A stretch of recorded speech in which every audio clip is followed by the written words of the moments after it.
नमस्कार, मैं हूं पवन त्यागी। इस समय लोकसभा चुनाव को लेकर के सभी एजेंसियां ये सर्वे करने में लगी हैं कि आखिरकार रिजल्ट क्या होगा। मीडिया चैनलों की अगर बात करें तो उनका अपना अपना एक सर्वे का तरीका है, लेकिन कई बार इस बात पर सवाल उठता है कि जो उनका सैंपल है, यानी कितने लोगों से कोई एजेंसी मीडिया की संपर्क कर पाती है, पूरे देश की आबादी जब 140 करोड़ हो। ऐसे में सरकार के नुमाइंदे अपने अपने तरीके से, सरकारी मिशनरी भी ये पता लगाने की कोशिश करती है, और ये हर सरकार करती है, चाहे विधानसभा चुनाव हो या लोकसभा, कि जनता का मूड क्या है। इसको लेकर एक मीडिया हाउस ने आईबी की रिपोर्ट के हवाले से ये खबर दी है कि आईबी के हवाले से जो उनका गुप्तचर विभाग है, उस सब ने देश के मूड को भांपने की कोशिश की, और उसके पीछे का एक कारण ये होता है कि वो ये समझने की कोशिश करते हैं कि कहीं कोई पार्टियां, कहीं कोई राजनेता, वो कहीं ऐसा तो नहीं है कि कोई दंगा फसाद करने वाला है, या जिस तरह से ईवीएम को लेकर सवाल उठ रहा था, इस मुद्दे पर यदि कल को कोई दावा पेश करेगा तो ये एजेंसियों की रिपोर्ट काम करती है। और ऐसे में ये एजेंसियां रिपोर्ट करके ये बताती हैं कि देखिए, हमने जो है चुनाव के पहले जो हमारा अपना एक तंत्र था, उसके जरिए पता लगाने की कोशिश की थी कहां कौन जीत रहा है, किसकी सरकार बन सकती है, लोग किसको ज्यादा पसंद कर रहे हैं, इस मुद्दे पर बात की जाती है। और वो पूरा सूचना तंत्र गुप्त विभाग से, आपको देखें जो भी राज्य हैं वहां भी एक इंटेलिजेंस यूनिट होती है, वो भी हर सीट का अपना एक आकलन करते हैं, और वो रिपोर्ट जाती है पूरा ऊपर सरकार तक, यानी गृह मंत्रालय तक। तो वो मीडिया हाउसेज में कुछ उसकी चर्चा हुई है, उसके बारे में डिटेल रिपोर्ट तो नहीं आ सकती क्योंकि वो गृह मंत्रालय का एक गुप्त दस्तावेज है, लेकिन जो आईबी की रिपोर्ट आई है उसके अनुसार ये सूत्रों से पता लगा है कि भारतीय जनता पार्टी अपने दम पर, यानी एनडीए अगर शामिल करो उसको अलग भी रख दो, अपने दम पर लगभग 360 से 70 सीटें जीतने के इस मुकाम पर पहुंचने वाली है। मीडिया हाउसेस के हवाले से जो ये सामने आया है, इसका मतलब तो ये हुआ कि जो भारतीय जनता पार्टी का दावा है, कहीं ना कहीं वो दावा सही होता दिखाई दे रहा है। भारतीय जनता पार्टी अपने दम पर कह ही रही है कि इस बार 350 के करीब सीटें भारतीय जनता पार्टी ने लक्ष्य रखा है, और एनडीए का 400 पार का आंकड़ा है। दूसरा मीडिया संस्थान ये दावा कर रहा है कि जो आईबी की रिपोर्ट है, वो जो सूत्र हैं उसके, उनके अनुसार ये 290 का आंकड़ा आईबी ने बताया है। अब अगर 290 आप बात करें खाली भारतीय जनता पार्टी की अगर आ रही हैं, तब इसमें बाकी दलों का भी अगर सीटों का समायोजन कर दें तो ये पिछली बार के 303 से ज्यादा जा रहा है। आईबी की रिपोर्ट जो न्यूज चैनल मैंने कहा उनके हवाले से अगर बात करें तो ये आंकड़ा 290 अकेले भाजपा का, और बाकी सहयोगी दलों की इसमें लगभग 40 सीटें अगर जोड़ देते हैं तो ये 330 हो जाता है। तो 330 भी पिछली बार से ज्यादा है। इसका मतलब ये हुआ कि मीडिया चैनलों की बात मान लो या आईबी के हवाले से जो चीजें कही जा रही हैं, दोनों के तरीके से अगर माने तो सरकार तो भारतीय जनता पार्टी की पूर्ण बहुमत की बन रही है। एनडीए अपने दम पर, यानी भारतीय जनता पार्टी भी अपने दम पर सरकार बना सकती है।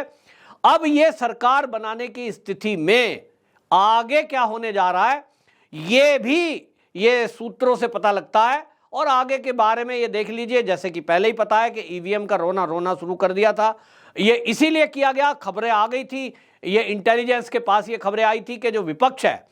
उसके पास इस समय कोई मुद्दा नहीं है, और मोदी जी को डिफेम करने के लिए हम देखते हैं समय समय पर वो जिस तरह की बातें करते हैं, ये किसी से छिपा नहीं है। मोदी का जो मान दुनिया में बढ़ रहा है,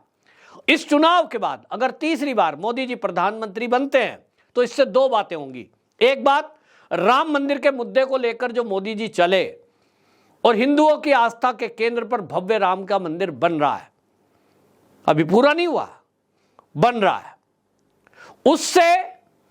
भारत के हिंदुओं ने मोदी को सपोर्ट किया, यह सिद्ध होगा। नंबर 2, धारा 370 हटाई, इसका भी राष्ट्रभक्तों पर फर्क पड़ा। तो जो भारत के राष्ट्रभक्त हैं, वो राष्ट्रभक्त चाहे मुस्लिम भी हैं, वो भी बीजेपी के साथ आए।